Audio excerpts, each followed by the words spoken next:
wabarakatuh. Sebelum kita mulai pelajaran ini, alangkah baiknya kita berdoa sebelum melakukan kegiatan hari ini.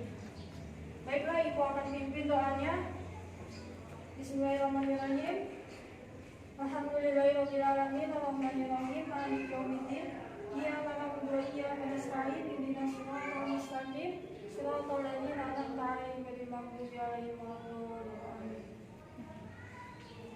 Bagaimana kabarnya semua? Baik. Nah, untuk sekarang kita akan belajar tentang Al-Quran dan keistimewaannya. Apakah ada yang sudah tahu Al-Quran itu apa? Kitab suci. Kitab suci, ya, benar sekali. Di sini kita akan membahas pokok materi yang pertama, yaitu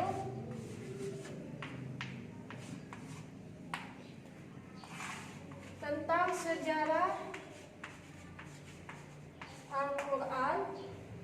Yang kedua yaitu tentang periodisasi. Sejarah itu nanti kita akan belajar, ada yang periodisasi sama ada yang dari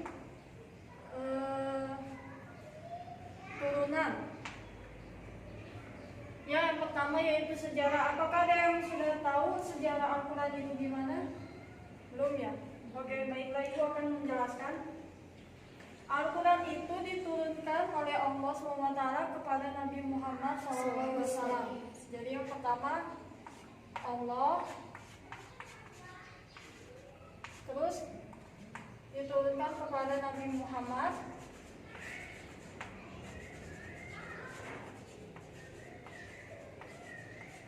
melalui malaikat Jibril selama kurang lebih 23 tahun. Jadi sejarahnya itu Al-Quran diturunkan oleh Allah kepada Nabi Muhammad SAW melalui perantaran malaikat Jibril selama kurang lebih 23 tahun. Pada saat itu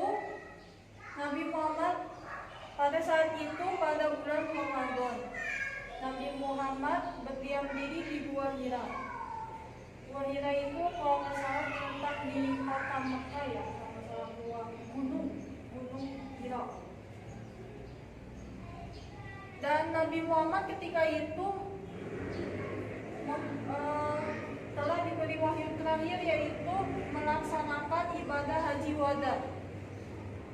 Haji terakhir Nabi Muhammad itu. Setelah itu Nabi Muhammad menyampaikan kembali kepada para sahabat agar para sahabat mencatat apa yang diberikan Nabi Muhammad. Nabi Muhammad memerintahkan kepada para sahabat, yaitu para khulafaur rasyidin yang 4. Khulafaur rasyidin ada 4. Yang pertama Abu Bakar, Sayyidina Abu Bakar, Sayyidina Umar bin Khattab, Utsman bin Affan, dan Ali bin Abi Thalib. Terus yang setelah 4 sahabat itu disusul oleh Abu Sufyan, Ali bin Sabit, dan yang lain-lain. Itu secara sejarah turunnya Al-Quran. Setelah sejarah ada kata istilah periodisasi. Periodisasi yaitu periode. Periode di sini ada 2. Dibagi 2. Yang pertama yaitu periodisasi sebelum, atau yang biasa disebut surah Makkiyah, yaitu sebelum Nabi Muhammad SAW hijrah ke Mekah. Yang kedua yaitu sesudah Nabi Muhammad SAW hijrah.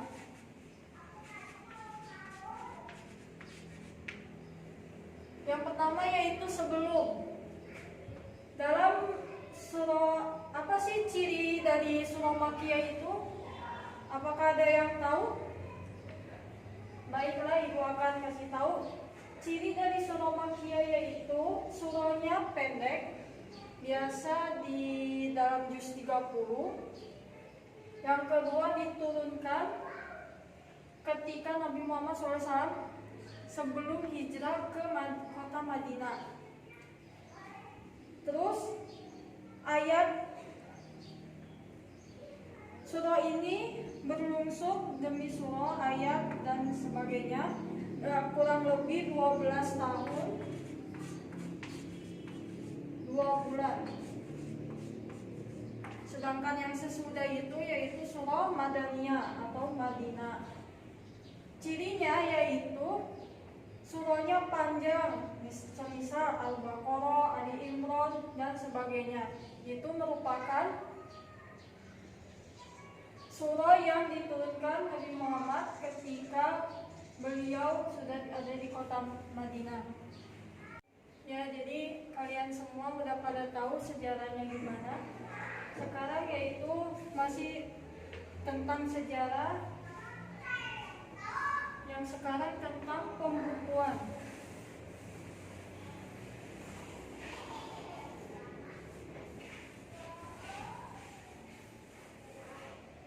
Sebelum ke pembukuan, tadi ada tahap periodisasi.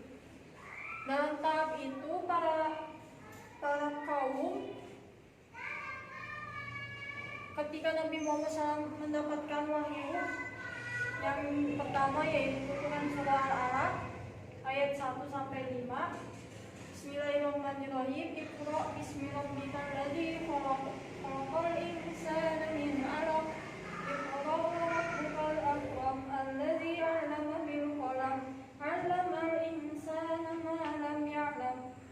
Yang artinya Iqra, bacalah. Bacanya itu kepada siapa? Kepada semua umat muslim. Jadi ayat yang pertama kali diturunkan Nabi Muhammad SAW yaitu Quran surah Al-Alaq ayat 1-5. Sedangkan wahyu yang terakhir yang diturunkan yaitu Quran surah Al-Maidah ayat 3. Ketika diturunkan Al-Quran, itu para kaum ada 3 golongan. Ada 2 golongan. Yang pertama, sebagian kecil penduduk itu menerima ajaran atau menerima bahwa Al-Quran itu ada. Yang kedua yaitu ajaran yang menolak karena turunnya Al-Quran. Mereka itu menolak karena mereka bodoh atau tidak tahu akan halnya Al-Quran itu sangat dibutuhkan. Jadi 2 golongan itu ada yang menerima, ada pun yang tidak menerima. Yang sekarang tentang pembukuan, masih tentang sejarah tapi ini pembukuan.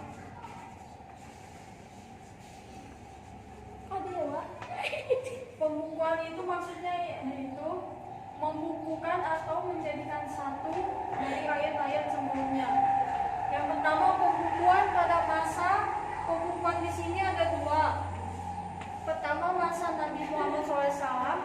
Yang kedua, masa sahabat atau yang disebut sahabat Khulafaur Rasyidin. Yang pertama pada masa Nabi Muhammad SAW. Ketika pada suatu hari atau pada suatu malam ada kaum muslimin yang malam-malam pergi ke rumahnya Nabi Muhammad SAW untuk mendengarkan bacaan beliau dan agar mereka mempelajari Al-Quran itu. Jadi kaum muslimin itu sengaja diam-diam untuk mengetahui, mempelajari dan mendengarkan Al-Quran yang dibacakan oleh Nabi Muhammad SAW. Setelah Nabi Muhammad hijrah ke Madinah, kaum yang ada di kota Mekah itu udah mulai teratur. Yang kedua, pada saat masa sahabat, ketika Nabi Muhammad SAW wafat, pada Ali bin Abi Thalib membukukan Al-Quran atau mengumpulkan mushaf atau mengumpulkan ayat dan surah agar dijadikan satu. Dan akan tetapi pada masa sahabat itu Al-Quran mulai turun karena tidak ada yang istilahnya mengumpulkan lagi Al-Quran itu, bahkan sampai-sampai Al-Quran itu tidak terjaga. Setelah itu sahabat Abu Bakar mendengarkan kabar itu dan dibantu juga oleh sahabat Utsman bin Affan. Sahabat Abu Bakar menyerahkan pembukuan ini terhadap sahabat Utsman bin Affan. Jadi pada saat Utsman bin Affan berhasil membukukan Al-Quran sehingga dikenal dengan namanya Mushaf Utsmani atau mushaf yang disusun oleh sahabat Utsman bin Affan. Ya, jadi begitulah pembukuan terhadap dua masa ini. Yang pertama masa kenabian dan yang kedua pada masa sahabat. Ya, baiklah anak-anak, yang selanjutnya kita akan membahas tentang pengertian.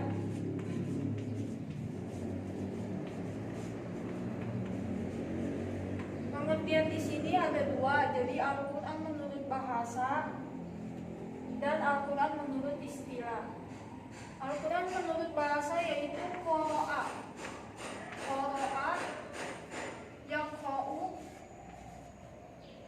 Qur'anan. Qira'a itu merupakan fi'il madhi, yaqra'u merupakan fi'il mudhari, dan Qur'anan merupakan masdar. Untuk istilah yaitu al-lafdu munazzalu ala Nabi sallallahu alaihi wasallam, al-muzidu walau bi suratin al-mutabbaru bi tilawatihi. Artinya yaitu Allah yang diturunkan kepada Nabi Muhammad SAW sebagai mukjizat dan menjadi pahala bagi yang membacanya. Dari pengertian tersebut berarti sudah diterangkan bahwa Al-Quran ini merupakan kalam Allah dan merupakan sebuah mukjizat bagi pendengarnya dan bagi pembacanya. Setelah pengertian, kita akan mengenal nama-nama lain dari Al-Quran. Nama yaitu Al-Kitab. Yang pertama yaitu Al-Kitab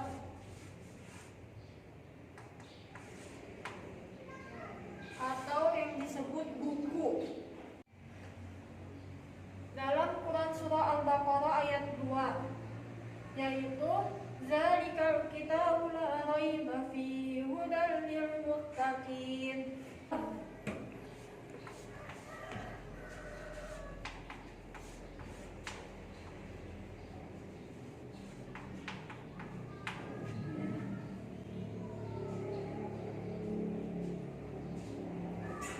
Al-Furqan artinya yaitu pembeda. Maksudnya apa dari pembeda ini? Pembeda mana yang hak dan mana yang batil, mana yang benar dan mana yang salah. Jadi kita tahu tuh di dalam Al-Quran itu ada yang benar, ada yang salah. Bukan maksudnya Al-Quran itu salah, tapi Al-Quran itu menjelaskan apa-apa sih yang harus kita hindari dari kehidupan ini. Al-Quran surah Al-Furqan ayat 21 yang berbunyi tabarakalladzi furqan dan seterusnya. Yang ketiga az-zikru.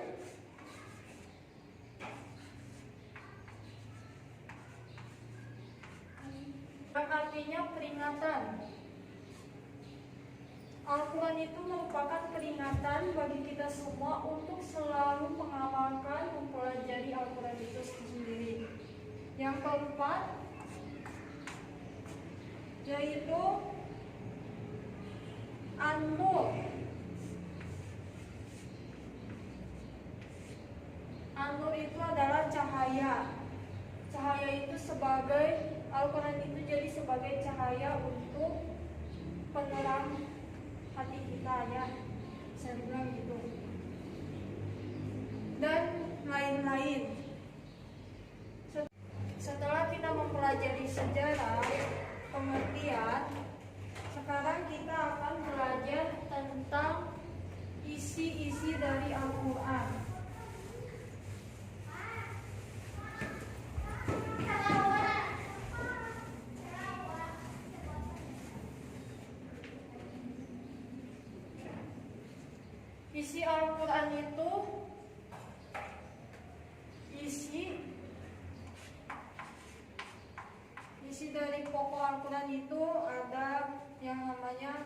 akidah. Yang satu akidah.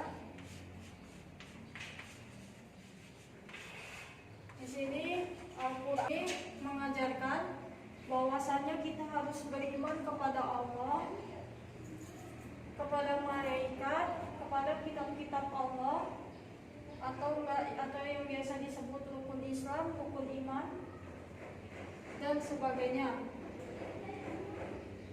Yang kedua yaitu Al-Quran sebagai ibadah.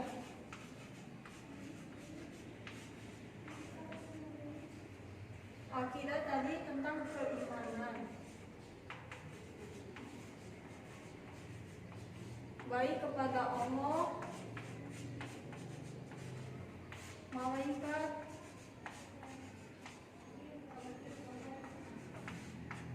kitab-kitab Allah, dan lain-lain. Ibadah sini, ibadah yaitu mengajarkan kepada kita tentang ibadah-ibadah. Maksudnya ibadah-ibadah di sini yaitu tentang sholat, tentang puasa, tentang ibadah yang lainnya. Yang ketiga yaitu muamalah. Yang ketiga yaitu muamalah.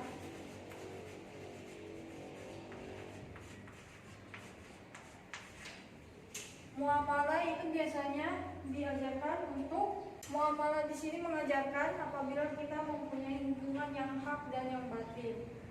Yang keempat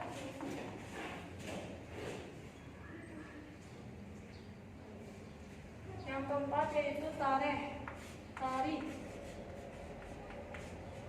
atau biasa disebut dengan kisah.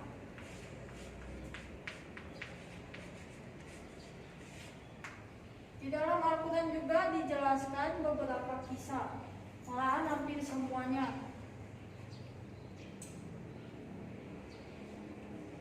Yaitu dalam Al-Quran ada kisah tentang Nabi Yunus, Nabi Yusuf, malahan ada Quran surah Yunus, Quran surah Yusuf, Quran surah Ibrahim, dan yang lain-lain. Yang kelima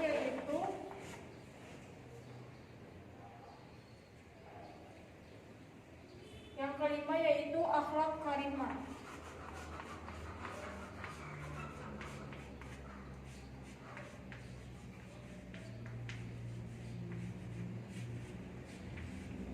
Di sini dijelaskan yaitu bagaimana sih akhlak kita kepada sesama, kepada Allah dan kepada yang lain. Yang keenam tentang syariat.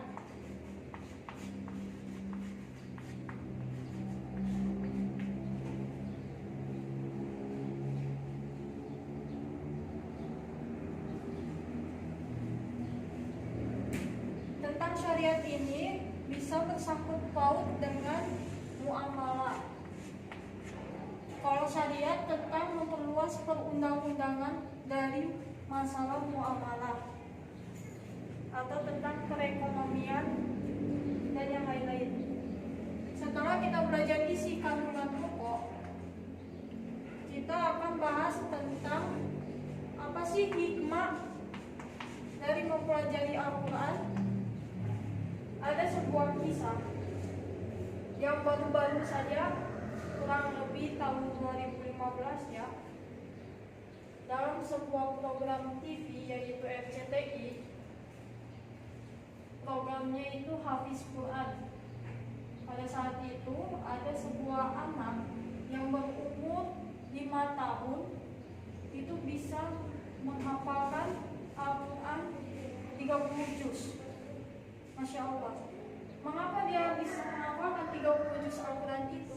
Karena dia itu dari kecil, dari umur 3 tahun atau 2 tahun, orang tuanya selalu memberikan lantunan Al-Quran di telinga dia itu.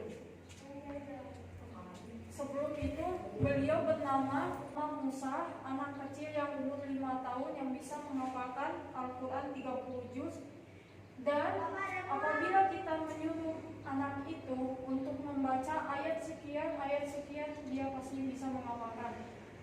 Dan juga apabila kita menyuruh, coba ayat sebelumnya, ayat 5 sebelumnya, apapun dicek, diacak, dia pasti tahu dan dia tahu maknanya.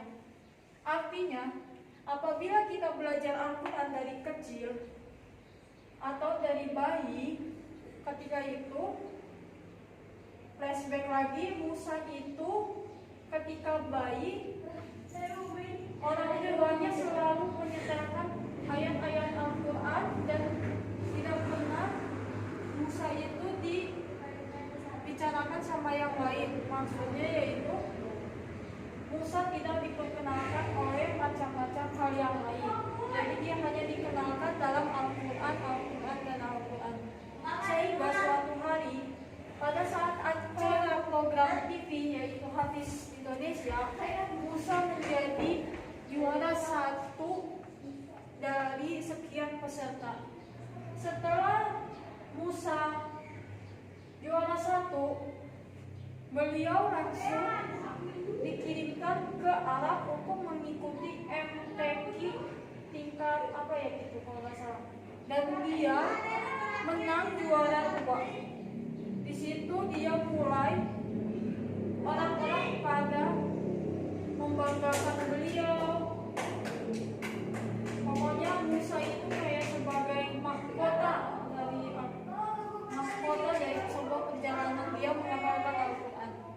Sehingga dia sekarang ini dijadikan imam masjid di mana, imam masjid kalau nggak salah di daerah Palu atau daerah NTB NTT gitu. Dia dijadikan sebagai imam. Jadi begitulah hikmah kita mempelajari Al-Quran, yaitu kita bisa mengenal diri kita sendiri dan menjauhi hal-hal yang tidak baik pada kita. Karena Al-Quran sendiri itu membenarkan atau tidak ada keraguan sama sekali. Jadi kesimpulannya, apakah anak-anak sudah mengerti apa yang dibahas sama ibu? Jadi di sini kita telah mempelajari tentang sejarah. Sejarah itu kita mengulas lagi. Sejarah ada periode 2, periode Mekah dan Madinah. Terus pembukuan pada masa Nabi Muhammad SAW dan para sahabat. Setelah itu kita membahas tentang pengertian Al-Quran, baik secara bahasa dan istilah. Setelah itu kita belajar isi pokok dari Al-Quran, yaitu ada 5: akidah, ibadah, muamalah, syariat, tare dan lain-lain. Setelah itu kita belajar hikmahnya. Jadi sekian yang ibu bisa sampaikan. Kita akhiri aja, jangan lupa bersemangat untuk hari-hari selanjutnya. Dan jangan lupa untuk membaca Al-Quran walaupun sahuruf, seayat ataupun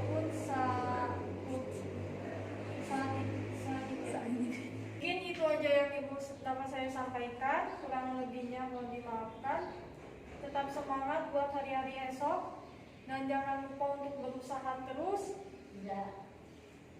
Untuk tugas, ibu akan kasih setelah ibu atau untuk KM-nya bisa ke kantor. Nanti ibu yang kasih soalnya. Penilaiannya yaitu nanti ibu akan menilai secara langsung. Ya udah, sekian dari ibu. Wassalamualaikum warahmatullahi wabarakatuh.